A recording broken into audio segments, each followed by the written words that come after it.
I'm Ian Veneracion. I play the character of Chief for Nanahimik ang Gabi. I'm Heaven Peralejo. I'm playing Mean in Nanahimik ang Gabi. Shugo Praico, writer-director for Nanahimik ang Gabi. Sure ka ba, Direk? Parang hindi ka sure. Sabi nila.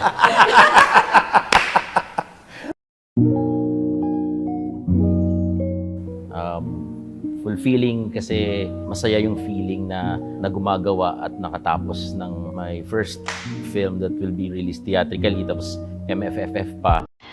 Sa akin, sobrang challenging. First time kong gumawa ng ganitong genre, direct, diba? And I think it's an eye-opener for me. For me, kung one word, intense. Nandun yung intensity sa loob ng characters mismo eh. Si Chief is may timang budhi talaga eh. Kasi malayo-malayo sa personality ko. Pinaka-unique for me, duality of like innocence and sexuality. Mahirap kasi we were very meticulous lalo sa mga ganitong klaseng genre. May certain move na hinahabol na minsan pati movement, pati steps, pati ikot, pati galaw. When I read the script pala, grabe. I really appreciate the work that you put in. Sobrang masinsin. Lahat ng tao alam yung trabaho nila and it was such a well-oiled machine.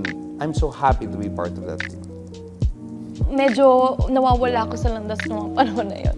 And then, nung binigay na sa akin yung script, dun ko nakita na wow, ito yung hinihintay ko. Ito yung gusto kong proyekto.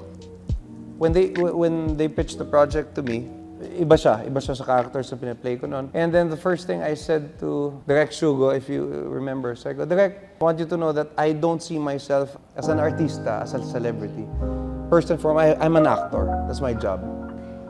Like yung mga choices niya lang, like hindi ko maintindihan nung una na parang sobrang layo as heaven.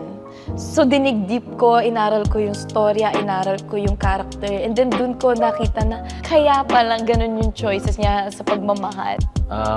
Si Evan, lagi ko sinasabi sa kanya, una ko siyang nakita sa vlog.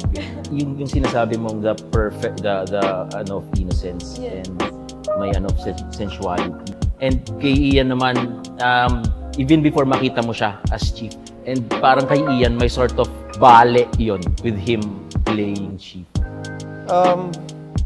You know, that's the part of my job that I like the most. Pag malayo sa'yo, you have to go to that place. It gets scary sometimes kasi parang, wala may ganung part pala ako. Yung ipis, sasabihin ko sana, alam niyo yung ipis. Tapos akala ko patay lang na ipis. Tapos sabi niya, Direk, okay lang ba na buhay? Pero hindi siya gagalaw. Sabi ko, paano hindi siya gagalaw, Direk? Grabe. Totoo yung tili ko talaga doon. Yun yung worst challenging scene. Nanahimik ang Gabi is something very, very different. Nandun yung thrill. The movie will really take you on a ride. In cinemas nationwide. Ngayong Pasko na. Nanahimik ang Gabi, MMFF. Yeah!